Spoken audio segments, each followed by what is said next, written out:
आज 11 जुलाई है और आज विश्व जनसंख्या दिवस है। अब से करीब आधे घंटे के बाद यूपी के सीएम यानी योगी आदित्यनाथ नई जनसंख्या नीति पेश करने जा रहे हैं। इसके अलावा जनसंख्या नियंत्रण के लिए यूपी के लॉ कमीशन ने एक ड्राफ्ट तैयार किया है, जिसे जल्द ही योगी सरकार को सौंपा जाएगा। लेकिन सवाल यहां यह है कि इस जनसंख्या नीति और कानून से क्या लाभ होगा, समझते हैं एक रिपोर्ट के जरिए।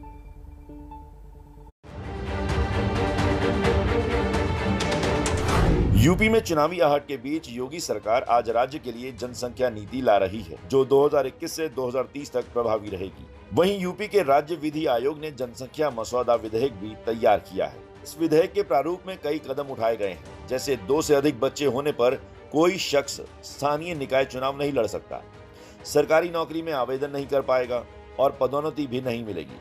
सरकारी योजनाओं और सब्सिडी का लाभ नहीं मिलेगा। वहीं 2 बच्चों के फार्मूले को प्रोत्साहित करने के लिए भी मसौदे में कई महत्वपूर्ण बिंदु हैं। सरकारी नौकरियों में मां या पिता बनने के दौरान 2 अतिरिक्त वेतन वृद्धि मिलेंगी। नेशनल पेंशन स्कीम के तहत पूरे वेतन और भत्ते के साथ 1 साल का अवकाश भी मिलेगा। ये तो हुई सख्ती और सहूलियत की बात। नए ड्राफ्ट में सरकार को अपने स्तर पर भी कई कदम उठाने के सुझाव दिए गए हैं। सभी प्राथमिक स्वास्थ्य केंद्रों में प्रसूति केंद्र स्थापित किए जाएंगे। सामुदायिक स्वास्थ्य कार्यकर्ताओं के माध्यम से परिवार नियोजन के बारे में जानकारी देंगे। गर्भधारण, प्रसव, जन्म और मृत्यु का पंजीकरण अनिवार्य होगा। विश्व जनसंख्या दिवस का उद्देश्य बढ़ती जनसंख्या की चुनौती, लिंग अनुपात और सेहत जैसे विषयों पर लोगों को जागरूक करना है। लेकिन चुनावी रण में डूब रहे यूपी में ये बड़ा सियासी मुद्दा बन सकता है। तो देखिए, अब से थोड़ी ही देर बाद यानी कि ठीक 11:30 बजे यूपी के मुख्यमंत्री योगी आदित्यनाथ जनसंख्या नीति को लागू करने जा रहे हैं। जो भी उससे जुड़ी बड़ी बातें होंगी वो तो हम आप तक पहुंचाएंगे, लेकिन उससे पहले हमारे साथ कई खास मेहमान भी जुड़ गए। मेरे साथ इस वक्त जुड़े हुए हैं आलोक कुमार जी, कार्यकारी अध्यक्ष हैं विश्व हिंदू परिषद के। बहुत स्वागत है आपका आलोक कुमार जी एबीपी न्यूज पर। सबसे पहले तो मैं आपसे समझना चाहूंगी कि आप इसे किस तरह से देख रहे हैं। ये साफ ये कहा गया है योगी आदित्यनाथ की तरफ से कि अगर विकास चाहिए तो जनसंख्या को कंट्रोल करना होगा। कानून पर भी तैयारी हो रही है, लेकिन उससे पहले आज नीति लागू होने जा रही है।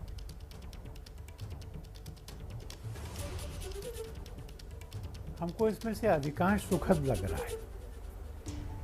जनसंख्या का स्टेबलाइजेशन हो, ये इस एक्ट के नाम में भी है, और जनसंख्या स्थिर रहे इसलिए अंतर्राष्ट्रीय जगत में ये माना जाता है कि औसत एक कपल के 2.1 बच्चे अगर होंगे तो फिर जनसंख्या स्थिर हो जाएगी, ना घटेगी ना बढ़ेगी। और जनसंख्या को स्थिर करने की आवश्यकता है, इसलिए इस बिल के मुख्य प्रावधानों का हम समर्थन करते हैं। पर इसमें यह भी कहा गया है कि जिस परिवार में जिस कपल का एक ही बच्चा होगा, हाँ, उसको और ज़्यादा प्रोत्साहन मिलेगा, लाभ मिलेगा। हमको लगता है कि सरकार ने और लॉ कमीशन ने इस विषय पर पुनर्विचार करना चाहिए, क्योंकि एक ही बच्चे को प्रमोट करने की बात से जनसंख्या की नेगेटिव ग्रोथ होगी, माने जनसंख्या स्थिर नहीं रहेगी, जनसंख्या गिरेगी, कम होगी। लॉ कमीशन ने ये कहा है कि 19 जुलाई तक लोग इसमें अपनी सुझाव और आपत्तियां दे सकते। विश्व हिंदू परिषद इस पर अपनी आपत्ति और सुझाव कल देगा, और जिसमें हम कहेंगे कि इस बिल के बाकी सब प्रावधानों का स्वागत है, पर एक बच्चे वाले नॉर्म के बारे में जो प्रावधान है वो देश के हित में नहीं है, वो डिलीट किए जाने चाहिए। मैं आलोक कुमार जी, इस एक बात को छोड़ मतलब मैं आपकी जो बात समझ पाई, आप कह रहे हैं कि एक अनुपात का अंतर आ जाएगा। कैसे, मतलब इस चीज को कैसे समझाना चाहेंगे आप? सुझाव आप कल देंगे, लेकिन अगर मैं आपसे अभी ये बात समझना चाहूं तो। जी, मैंने अनुपात नहीं कहा, मैंने कहा जनसंख्या स्थिर होने की बजाय कम होने लगेगी। क्योंकि अगर एक पति और पत्नी, उनके परिवार में एक बच्चा होगा तो उसका अर्थ होता है कि 2 लोगों ने एक बच्चा किया, जनसंख्या आगे से घट जाएगी। और इसलिए ये कहा गया है कि एक परिवार में 2 बच्चे अगर होते तो जनसंख्या स्थिर रहेगी। इतनी सरल सी बात है। और इसलिए एक बच्चे के नॉर्म को प्रमोट करना, उसके लिए इंसेंटिव देना, हमको ये प्रावधान आपत्तिजनक लगता है और इसको हम छोड़ने के लिए कहेंगे। तो आप, इसका मतलब ये हुआ 2 चाइल्ड पॉलिसी जो है उसके पक्षधर हैं। बिल्कुल, टू चाइल्ड पॉलिसी के हम सशक्त पक्षधर हैं और हम चाहेंगे कि समाज के सब वर्ग इसको स्वीकार करें। ये 1 चाइल्ड नॉर्म जो है ये देश के लिए घातक है, क्योंकि जनसंख्या शक्ति होती है और वह शक्ति से देश को कम नहीं किया जा सकता। चीन ने एक लंबे समय तक 1 चाइल्ड पॉलिसी ऐसा प्रयोग किया था। उनको चिंता हुई कि उनके देश में युवा कम होने लगे, बूढ़े लोग बढ़ने लगे। तो अभी जो उनकी कॉन्फ्रेंस हुई उसमें उन्होंने घोषणा करके कहा कि 1 चाइल्ड नॉर्म पे चाइना आगे नहीं चलेगा, हम 3 बच्चों की पॉलिसी को अपना रहे हैं। तो चीन में अब उनको अपनी जनसंख्या स्थिर करने के लिए 3 बच्चों के नॉर्म पे आना पड़ा है और ये एकदम ताज़ी बात है। इसलिए भारत को भी वो गलती नहीं करनी चाहिए जो चीन ने की है। ठीक है, आप ये कह रहे हैं कि यहाँ पर 2 चाइल्ड पॉलिसी जो है वो अगर सही तरीके से लागू करा दी जाए तो वो ज़्यादा, लेकिन बहुत सारी बातें इसमें ऐसी भी हैं जैसे कि देखिए 2 से ज़्यादा बच्चे तो फिर सरकारी नौकरी, कई सरकारी योजनाएं ऐसे हैं जिनसे वंचित आप रह सकते हैं। इन चीज़ों का प्रावधान भी उसमें किया जा रहा है। आपको लग रहा है कि ये चीज़ें इनको लागू कर पाना इतना आसान होगा या फिर मुश्किलें आगे देख रहे हैं? ये तो कानून बन जाएगा तो लागू होगा। जब किसी को अपनी नौकरी के लिए अप्लाई करना होगा तो उसको बच्चे कितने ये बताना पड़ेगा, उसका वेरिफिकेशन हो जाएगा। मैं इस योजना को लाभप्रद मानता हूँ कि 2 बच्चे हैं, इसको इंसेंटिव दो, देश के संसाधनों का उचित वितरण हो। इसके लिए ये जरूरी है कि एक परिवार में 2 बच्चे, दूसरे परिवार में 16 बच्चे, ये ठीक नहीं है। सबको पालन करना चाहिए, पालन करेंगे तो लाभ होगा। इसमें लिखा है कि बीपीएल परिवार अगर 2 बच्चों के बाद में परिवार के लिए स्थायी उपाय कर लेता है तो 80,000 रुपया भी उसको मिलेगा 1 टाइम। ये सब प्रावधान अच्छे हैं और इसको लागू कराया जा सकता है, लागू हो जाएगा। मुझे तो इसमें कुछ कठिनाई नहीं दिखती है। अच्छा, कठिनाई है कि ये भी है आलोक जी, आप भी सुन रहे होंगे अब, क्योंकि सियासत भी हो रही है इस पर। सियासी दलों का ये कहना है कि इस समय ये क्यों चुना गया, चुनाव नजदीक है इसीलिए इस पर बात हो रही है, चुनावी स्टंट कह रहे हैं इसे। मुझे इस आपत्ति पर संतोष हो रहा है, क्योंकि ये बिल लाया जाना चाहिए, इसमें मेरिट है, ये ठीक है, ये उचित है, इस पर आपत्ति नहीं हो रही है। आपत्ति इस पर हो रही है कि इसको इस समय क्यों लाया गया है। आखिर कोई तो समय चुनना ही होगा, सरकार ने ये समय चुना, इसलिए अगर उनको इस बिल के प्रावधानों पर आपत्ति नहीं है, परिवार नियोजन ये देश की स्वीकृत नीति है, इसको लागू करने पर आपत्ति नहीं है, तो फिर समय कोई भी हो, सबने इसका स्वागत करना चाहिए। बिल्कुल सही कह रहे हैं आप, लेकिन वो ये कह रहे हैं 4 सालों में मैं क्यों आपको नहीं? बताऊं, जब 1 साल बचा है तो फिर क्यों?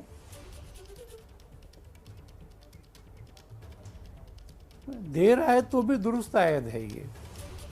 प्रधानमंत्री जी ने लोकसभा लाल किले के ऊपर से भी कहा था, देश को जनसंख्या के नियंत्रण के लिए प्रभावी कानून और उपायों की जरूरत है। 4 साल नहीं आया तो नहीं आया, अब आ रहा है तो आ रहा है। आप इस बिल के गुण दोष पर चर्चा करिए ना, अगर इसमें गुण है तो सब लोग मिलकर समर्थन करिए, और इतने अच्छे मूव को अकारण विवाद का विषय क्यों बनाना। इसलिए मुझे लगता है कि ये आपत्ति तो ठीक नहीं है। ठीक है, चलिए बहुत बहुत धन्यवाद आलोक कुमार जी आपका हमारे साथ जुड़ने के लिए, हमारे साथ ये बातचीत करने के लिए। तो आलोक कुमार जी को आप सुन रहे थे, जिन्होंने ये कहा कि ये अच्छी बात है कि कम से कम इस बिल को लेकर चर्चा इसलिए हो रही है, समय को लेकर भले ही सवाल हो रहे हो, लेकिन सब इस पर सहमत कहीं ना कहीं दिखाई दे रहे हैं। और अब हम अपने खास मेहमानों का रुख कर लेते हैं। मेरे साथ कई और मेहमान भी जुड़े हुए हैं। हमारे साथ समाजवादी पार्टी के प्रवक्ता राजीव राय जुड़ रहे हैं, अवनिजेश अवस्थी प्रोफेसर हैं DU के दिल्ली यूनिवर्सिटी के, हमारे साथ जुड़ रहे हैं, और साथ ही इंडियन मुस्लिम फाउंडेशन के अध्यक्ष शोएब जमई भी हमारे साथ इस चर्चा में शामिल हो रहे हैं। शोएब जमई जी, मैं आप ही से शुरुआत कर लेती हूँ। ये बिल विकास के लिए है, पूरे देश पर बात हो रही है, पूरे देश में इसको लेकर बात हो रही है, योगी के इस मॉडल की बात हो रही है। मैं आपसे समझना चाहती हूँ कि क्या इसको लेकर ऐतराज जताया जाना चाहिए? ये देखिए, इसके दो महत्वपूर्ण पॉइंट है। एक तो ये है कि राजनीतिक तौर पर अगर कोई बयानबाजी हो तो मैं ये कह सकता हूँ कि भाई नियंत्रण तो अपराध को करना चाहिए, भाजपा के गुंडों को करना चाहिए, आप किस नियंत्रण की बात कर रहे हैं। लेकिन चूंकि अभी मैंने बात सुनी है कि भाई बिल की मेरिट और डिमेरिट पे भी बात हो, ठीक है। ये अभी जो बीएचपी के जो अभी साथी थे, उन्होंने ये कहा कि भाई वन चाइल्ड पॉलिसी जो है उसका ऐतराज करती है, उस पर विरोध है बीएचपी का। जबकि मेरा ये मानना है कि टू चाइल्ड पॉलिसी भी जो है, इस पर भी लॉ कमीशन जो भारत सरकार के जो एडवाइजरी कमेटी है, उन्होंने सरकार को ये एडवाइस दिया था कि अगर वो टू चाइल्ड पॉलिसी को भी ये लाते हैं इस तरीके से, तो जनसंख्या का जो अनुपात, जो लिंग अनुपात है, उसमें बहुत क्राइसिस सिचुएशन क्रिएट हो जाएगी। होगा ये कि अभी क्या है कि 886 लड़कियां, मतलब पर 1000 लड़कों पर 886 लड़कियां का हमारे यहाँ लिंग अनुपात है इस वक्त। और ये पॉलिसी लाने की वजह से कई लोग लड़कियों का एबॉर्शन ज्यादा कराएंगे, क्योंकि हमारे यहाँ पुरुषवादी सोच है कि बेटा होना चाहिए ज्यादा से ज्यादा। अगर 2 लड़कियां लगातार हो गई तो ये पता चला यहाँ से, तो या तो वो एबॉर्शन करा देंगे या फिर यहाँ से बच्चियों को जो है वो जो गाड़ने वाली जो परंपरा पहले जमाने में हुआ करती थी, इसका भी खतरा है। ये भारत सरकार के जो एडवाइजरी कमेटी, उन्होंने ये खदशा जताया कि हमारे यहाँ लिंग अनुपात की वर्सनिंग क्राइसिस सिचुएशन पैदा हो जाएगी। तो ये टू चाइल्ड पॉलिसी पर भी ऐतराज लगता है कि ठीक है। आलोक कुमार जी से जब हम बात कर रहे थे, वो वन चाइल्ड पॉलिसी को लेकर कह रहे थे, एडवाइजरी, हाँ, एडवाइजरी पर ही है। अब सवाल ये उठता है ना कि देखिए, चाइना से अगर सीखना है तो चाइना आखिर क्यों अभी 3 चाइल्ड पॉलिसी पर आ चुकी है? क्योंकि उसको लग रहा है, मैं वही कह रही हूँ ना, आपको 2 चाइल्ड पॉलिसी पर भी ऐतराज हो रहा है ना। ठीक है, मैं आपसे इस पर बात भी करूंगी आगे, लेकिन देखिए अब इसको लेकर अलग अलग तरीके से लोग समझ रहे हैं, लेकिन मसौदा अभी तैयार हो रहा है, उस पर अभी बात हो रही है, लोगों से भी सुझाव मांगे जा रहे हैं, लेकिन दूसरी तरफ नीति आज लागू होने जा रही है। इसी पर मेरे सहयोगी रणवीर ने बात की है यूपी के कानून मंत्री से, उन्होंने क्या कुछ कहा है, एक बार वो भी सुन लेते हैं। अपने उत्तर प्रदेश के लिए और भारत के लिए जनसंख्या एक बहुत बड़ी चुनौती है और लगातार सरकार इस बारे में लोगों को सजग करती रहती है कि हम लोग बच्चों को बहुत अधिक मतलब पैदा ना करें और उतने ही बच्चों को हम पैदा करें जिनकी हम परवरिश अच्छे ढंग से कर सकते हैं। इस संबंध में सरकार ने आज, चूँकि विश्व जनसंख्या दिवस है, ऐसे अवसर पर जनसंख्या नीति घर घर पहुँचाने का निर्णय लिया है। हम सबको जागरूक करेंगे कि कैसे जनसंख्या को हम नियंत्रित कर सकते हैं। जो हमारे स्वास्थ्य विभाग है, इस बारे में पूरा प्लान बना करके आज माननीय मुख्यमंत्री जी के समक्ष प्रस्तुत करेगा और उसके बाद मुख्यमंत्री जी से जारी करेंगे। तो एबीपी न्यूज के संवाददाता संजय त्रिपाठी, जो कि कानून मंत्री, यूपी के कानून मंत्री से बात कर रहे थे, जिन्होंने ये कहा कि देखिए, इसका मकसद ये है कि लोगों तक जागरूकता फैलाई जा सके, ताकि कानून क्या है, आखिर इसको लेकर क्या सरकार की तरफ से क्या कोशिशें की जा रही हैं, उसे लेकर लोग भी जागरूक हो सके। हमारे साथ अवनिजेश जी भी हैं। अवनिजेश अवस्थी जी, आप इसे कैसे देख रहे हैं, ये कोशिश सरकार की, जो ये नीति आज से लागू की जा रही है ताकि लोगों में जागरूकता फैले कि सरकार चाहती क्या है, उसका मकसद क्या है, आप कैसे देख रहे हैं इसे? शिरीन जी, बड़ी साफ सी बात है। अभी माननीय आलोक कुमार जी ने बड़ी साफ स्पष्ट शब्दों में कहा कि जो लोग आपत्ति कर रहे हैं वो टाइमिंग पर कर रहे हैं। अभी शोएब जमी ने तो 2 और 3 चाइल्ड पॉलिसी की बात कर दी, उनकी मैं ज्यादा बात पे ध्यान भी नहीं देता हूं, क्योंकि जब कानून बनाया जाएगा तो सब बातों को ध्यान में रखकर बनाया जाता है। जो अबॉर्शन है, और अबॉर्शन खासतौर से अगर ये मालूम चल जाए, अल्ट्रासाउंड करवाने पर बैन है, प्रतिबंध है पूरे देश में, उसके खिलाफ वो भी कानून है। कानून बनाया जा सकता है, कानून का इम्प्लीमेंटेशन हो सकता है। अपराध रोकने का तरीका यही होता है। ये नहीं हो सकता कि अल्ट्रासाउंड की मशीनें खत्म कर दी जाएं, कि अल्ट्रासाउंड हो ही ना सके, ये तो संभव नहीं है। अगर कोई चोरी छुपे गलत तरीके से, अवैध तरीके से करता है तो उसके खिलाफ कानूनी कार्रवाई का प्रावधान है, और यही एक किसी भी संवैधानिक व्यवस्था में स्थिति होती है। दूसरी बात, बड़ी महत्वपूर्ण बात है, जो टाइमिंग पर सवाल उठा रहे हैं। आप ये बताइए, 1.5 साल से पूरा देश, और पूरा देश ही नहीं पूरा विश्व, कोरोना से ग्रसित है, कोरोना से लड़ रहा है, कोरोना से संघर्ष कर रहा है, कोरोना से उपजी स्थितियों से उससे लड़ने की कोशिश कर रहा है। 1.5 साल तो ये निकाल दीजिए, शुरू के बचे कितने, 2 साल। अब ये इनका आपत्ति है कि शुरू आते ही क्यों नहीं ये नीति बना दी थी। तो ये अभी भी निहायत पूरा देश बेवकूफाना- संघर्ष ही कर रहा है कोरोना से। अरे भैया बात तो सारे लोग अरे संघर्ष सुन कर तो रहे लीजिए। हैं सर। हाँ हाँ अभी तो अरे सर शोएब अभी तो जमुई, उत्तर प्रदेश अरे जो सुन- है अरे सुन अपराधियों तो, से संघर्ष बीच में ना कर बोलिए रहा ना है। शोएब जमुई, हाँ, शोएब जी, जमुई, शोएब जमुई, शोएब जमुई, एक शोएब सेकंड जमुई, रुकिएगा। सुन जब लीजिए आप ना। बोल रहे थे किसी ने नहीं संघर्ष टोका की तो आप बात भी की अब तो सुन मैंने लीजिए। कहा संघर्ष शोएब जमुई कर मैं रहा आऊंगी है। आपके पास, रुकिए एक उत्तर सेकंड। प्रदेश की जनता रुक जाइए। भाजपा के अवनीश गुंडों जी। से संघर्ष कर रही है, जो चील अवनीश हरण जी। करने वाले लोग हैं उनसे भी संघर्ष कर रही है। शोएब उत्तर जमुई, प्रदेश की पुलिस वो आप ही के बम ऐतराज पर लेकर वो के बात कर रहे हैं, आप उनको भी तो सुनिए, आप उनको भी सुनिए ना। थप्पड़ खाकर के संघर्ष। आप सुनेंगे नहीं ना तो आपको समझ नहीं आएगा। मैं चाहती हूँ आप सुनिए, हमारे बाकी मेहमानों को भी सुनिए ताकि आपको भी समझ आए कि आखिर ये है क्या। अवनीश जी। हाँ, उत्तर प्रदेश की जनता वाकई गुंडों से संघर्ष कर रही है और अब मुक्ति मिलनी शुरू हुई है। मुख्तार अंसारी 11 अरब यानी कि 1100 करोड़ रुपए की संपत्ति, 1100 करोड़ रुपए से ज्यादा की संपत्ति सरकारी खजाने में शामिल हुई है, जो लूट ली थी गुंडों ने, बदमाशों ने, लुटेरों ने पिछले सरकारों के समय में। वो वापस खजाने में आई है और खजाने में आने का मतलब सरकार के पास नहीं गई, मुझ टैक्स पेयर के पैसे पे। फिर बोला बीच में ये।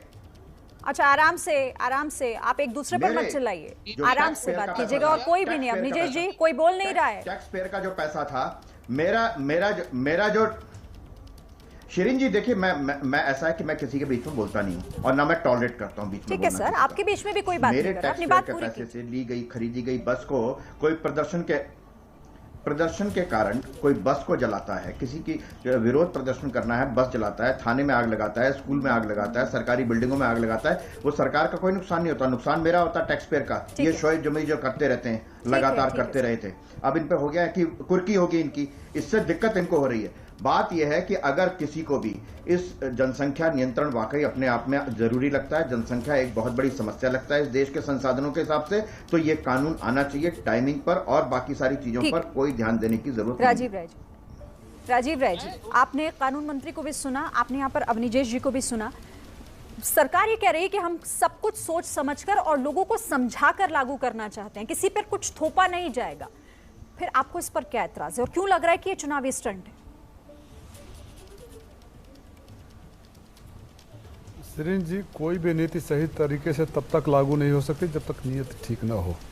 और नीयत की बात मैं इसलिए कह रहा हूँ, टाइमिंग तो ही है, 4.5 साल तक आप बैठे रहे, आपके पास जब रिपोर्ट कार्ड लेकर जनता के बीच में, आखिरी साल भी नहीं बचे हैं शिरीन जी, 2-3 महीने बाद चुनाव में आचार संहिता लागू हो जाएगा। जनता के पास जाना चाहिए रिपोर्ट कार्ड करके, नौकरियों के वादे पर क्या हुआ, विकास के वादे पर क्या हुआ, अस्पतालों का क्या हुआ, लोग क्यों मरे, क्या कमजोरी है, क्या दूर करेंगे। तो आप एक नया शिकूफा लेकर आए कि बहस इस पर हो जाए, क्योंकि इससे लोगों का ध्यान भट जाएगा। और मैं क्यों कह रहा हूँ, अश्विनी उपाध्याय वाले केस में भारत सरकार सुप्रीम कोर्ट में एफिडेविट देकर कहती है कि भारत की जनसंख्या घट रही है। 2001 में से लेकर 2011 तक मुसलमानों की आबादी बढ़ने की जो अनुपात है 5% उसमें कमी आई है और हिंदुओं के 3% कमी आई है। 2001 से 11 में जो जनसंख्या वृद्धि दर देश के 2.1 था, लगभग 1 पर आ गई है। तो जो ये समस्या है पूरे देश की है ना, खाली उत्तर प्रदेश की तो नहीं है। और उत्तर प्रदेश की समस्या उसी समय नहीं सोची जाए जब चुनाव आ गया सर पर, जब आपको जवाब देने के थे। कोई भी जनसंख्या नहीं, मैं तो शिरीन जी में बोलता हूँ कि मैं शुरुआत कहीं से होनी चाहिए, तो पूरे देश से हो ना। हाँ। देश की समस्या पूरे देश से हो। क्यों आप वहाँ कुछ और बोलते हैं, यहाँ कुछ और बोलते हैं, तो आपकी नीयत पर तो शक होगा ना। आपने एफिडेविट देकर बोला है, टीवी चैनलों पर नहीं बोला है कि बदल जाएंगे। सौदे को सामने आने तो दीजिए ना, बोला है। अभी सरकार के पास आने दीजिए, सरकार जब उसको सामने रखेगी फिर आप उस पर अपने ऐतराज जताइएगा। लेकिन उससे पहले ही ये कह देना कि नियति पर सवाल है, ठीक है, समय पर सवाल हो सकता है, आपका अधिकार है सवाल करना। मैं आप सभी के पास आऊंगी क्योंकि ये बड़ी बहस आगे भी जारी रहेगी। थोड़ी ही देर में यूपी के मुख्यमंत्री योगी आदित्यनाथ, जो कि अब से थोड़ी देर बाद जनसंख्या नीति को लागू करने जा रहे हैं, क्या बड़ी बातें हो सकती हैं और क्या कुछ उस पर अपडेट है, रणवीर से हम लेंगे, मेरे संवाददाता मेरे साथ हैं। देखिए, मुख्यमंत्री 11:30 बजे जनसंख्या नीति लागू करेंगे, जारी करेंगे। और आज चूंकि वर्ल्ड पॉपुलेशन डे है, इस वजह से ये जो आज नीति जारी हो रही है ये एक बहुत सिंबॉलिक है। जिसको लेकर विवाद है वो कानून की बात हो रही है, उसके लिए ड्राफ्ट तैयार हो रहा है। एएन मित्तल की अध्यक्षता में लॉ कमीशन ने एक ड्राफ्ट तैयार किया है, जनता से कुछ सुझाव मांगे हैं और सुझाव मिलने के बाद सरकार को ड्राफ्ट दिया जाएगा। इस बीच आपको शिरीन बताऊं, कुछ दिन पहले OTT प्लेटफॉर्म पर एक मूवी आई थी पंचायत, और उस पंचायत में एक स्लोगन था दो बच्चे हैं मीठी खीर, इससे ज़्यादा बवासीर। उस स्लोगन को, उस मूवी को जिसने देखा होगा उसको पता है कि दो बच्चों से ज़्यादा की नीति को लेकर के किस तरह से विवाद उठा था। और ये जो कानून की यूपी में बात हो रही है तो उसी तरह का विवाद राजनीतिक हो रहा है। लेकिन अगर हम बात करें धर्म से ऊपर उठकर, जाति से ऊपर उठकर, तो उत्तर प्रदेश की आबादी 24 करोड़ है और 24 करोड़ की आबादी वाले इस राज्य में जो नीतियां होती हैं उनको इम्प्लीमेंट कराना बहुत मुश्किल होता है। तो ऐसा नहीं है कि कानून लागू हो जाने से कोई आज का आज बदलाव आ जाएगा, लेकिन एक दूरदर्शी सोच है जिसके लिए एक कदम आगे बढ़ रहा है। राजनीतिक विवाद होंगे, सबके अपने वोट बैंक होते हैं, सबके अपने तरीके होते हैं अब सरकार का विरोध करने का, इसलिए इसकी शुरुआत है। लेकिन सरकार ने जिस तरीके से इसमें एक कदम आगे बढ़ाया है, ऐसा लगता है क्योंकि मंत्री का जिस तरह से बयान आया है कि सरकार इसको लेकर के गंभीर है। प्रस्ताव आएगा, प्रस्ताव पर लीगल एक्सपर्ट्स जो हैं उनसे बातचीत होगी और उनसे बातचीत करने के बाद जब सरकार इसको विधानसभा में लेके आएगी, चूँकि मेजॉरिटी उनके पास है, तो हो सकता है यूपी में ये कानून बन जाए और पहला राज्य बने यूपी जब ये कानून बनकर आगे बढ़ेगा। और ऐसा आने वाले कुछ सालों के बाद अगर ये कानून लागू होता है तो उसका असर देखने को मिलेगा। तो फिलहाल राजनीतिक विवाद चुनाव को लेकर जारी है। जी बिल्कुल, राजनीतिक विवाद ठीक है, विवाद अगर होता भी है, लेकिन अगर विकास की बात हो रही है तो कम से कम सब लोगों को इसमें साथ आना चाहिए, उस पर विवाद नहीं होना चाहिए। और इसलिए हम लगातार कह भी रहे हैं कि जब कम जनसंख्या में देश की भलाई है तो फिर आखिर क्यों ये सियासी लड़ाई है। आप सभी मेरे साथ रहिएगा, जमुई जी मैं आपके पास भी आऊंगी।